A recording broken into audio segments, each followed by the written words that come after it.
Orpheus and Eurydice. Greek mythology. Orpheus is known as the most talented music player of the ancient times. It is said that god Apollo was his father, from whom took his extreme talent in music, and the muse Calliope was his mother. He was living in Thrace, on the northeastern part of Greece. Orpheus had a divinely gifted voice that could charm everyone who heard it. When he was presented first the lyre as a boy, he had it mastered in no time at all. It is said that no god or mortal could resist his music, and even the rocks and trees would move themselves to be near him. Orpheus used to spend much of his early years in the idyllic pursuits of music and poetry. His skill had far surpassed the fame and respect of his music. Human and beasts alike would be enchanted by it, and often even the most inanimate of objects would yearn to be near him. Well into his youth he had mastered the lyre, and his melodious voice garnered him audiences from near and afar. It was at one such gathering of humans and beasts that his eyes fell on a wood nymph. The girl was called Eurydice. She was beautiful and shy.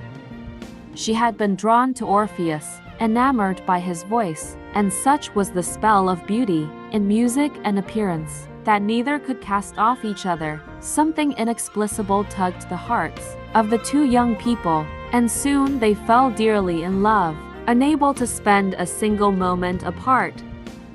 After a while, they decided to get married. Their wedding day dawned bright and clear. Hymenaeus, the god of marriage, blessed their marriage, and then a great feast followed. The surroundings were filled with laughter and gaiety.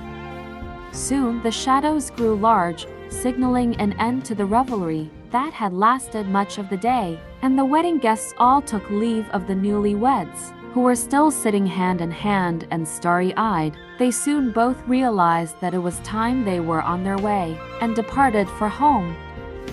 However, things would soon change, and grief would ensue happiness. There was one man who was despising Orpheus, and desired Eurydice for his own. Aristeus, a shepherd, had plotted a plan to conquer the beautiful nymph, and there he was, waiting in the bushes for the young couple to pass by. Seeing that the lovers were approaching, he intended to jump on them and kill Orpheus. As the shepherd made his move, Orpheus grabbed Eurydice by the hand and started running pell-mell through the forest. The chase was long, and Aristeus showed no signs of giving up or slowing down. On and on they ran, and suddenly, Orpheus felt Eurydice stumble and fall, her hand slipping from his grasp. Unable to comprehend what had just happened, he rushed to her side but stopped short in dismay, for his eyes perceived the deathly pallor that suffused her cheeks. Few steps away, Eurydice had stepped on a nest of snakes, and had been bitten by a deadly viper. Knowing that there was no chance of survival, Aristeus had abandoned his try, cursing his luck on Orpheus. After the death of his beloved wife, Orpheus was no more the same carefree person he used to be. His life without Eurydice seemed endless, and could do nothing more than grieve for her. This is when he had a great but yet crazy idea. He decided to go to underworld and try to get back his wife. Apollo, his father, would talk to Hades, the god of the underworld, to accept him and hear his plea. Armed with his weapons, the lyre and voice, Orpheus approached Hades and demanded entry into the underworld. None challenged him. Standing in front of the rulers of the dead, Orpheus said why he was there. In a voice both mellifluous and disquieting, he played his lyre and sang out to King Hades and Queen Persephone that Eurydice was returned to him. Not even the most stone-hearted people or gods could have neglected the hurt in his voice. Hades openly wept, Persephone's heart melted, and even Cerberus, the gigantic three-headed hound, guarding the entry to the underworld, covered his many ears with his paws, and howled in despair. The voice of Orpheus was so moving that Hades promised to this desperate man that Eurydice would follow him to the upper world, the world of the living.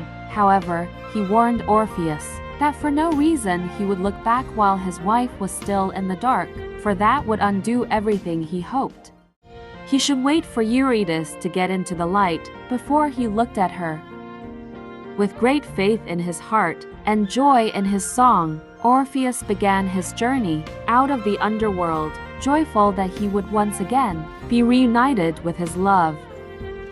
As Orpheus was reaching the exit of the underworld, he could hear the footfalls of his wife approaching him. He wanted to turn around and hug her immediately, but managed to control his feelings. As he was approaching the exit, his heart was beating faster and faster. The moment he stepped on the world of the living, he turned his head to hug his wife. Unfortunately, he got only a glimpse of Eurydice before she was once again drawn back into the underworld. When Orpheus turned his head, Eurydice was still in the dark. She hadn't seen the sun, and, as Hades had warned Orpheus, his sweet wife was drawn back to the world of the dead. Waves of anguish and despair swept over him, and shuddering with grief, he approached the underworld again. But this time, he was denied entry. The gates were standing shut, and god Hermes, sent by Zeus, wouldn't let him in. From then on, the heartbroken musician was wandering disoriented, day after day, night after night, in total despair. He could find no consolation in anything. His misfortune tormented him, forcing him to abstain from contact with any other woman. Slowly, he found himself shunning their company completely. His songs were no more joyful but extremely sad. His only comfort was to lay on a huge rock and feel the caress of the breeze. His only vision were the open skies. And so it was that a group of irate women, furious for his scorn towards them, chanced upon him. Orpheus was so desperate that he did not even try to repulse their advances. The women killed him, cut his body into pieces and threw them, and his lyre into a river. It is said that his head and his lyre floated downriver to the island of Lesbos. There the Muses found them and gave Orpheus a proper burial ceremony. People believed that his grave emanated music, plaintive yet beautiful. His soul descended down to Hades, where he was finally reunited with his beloved Eurydice.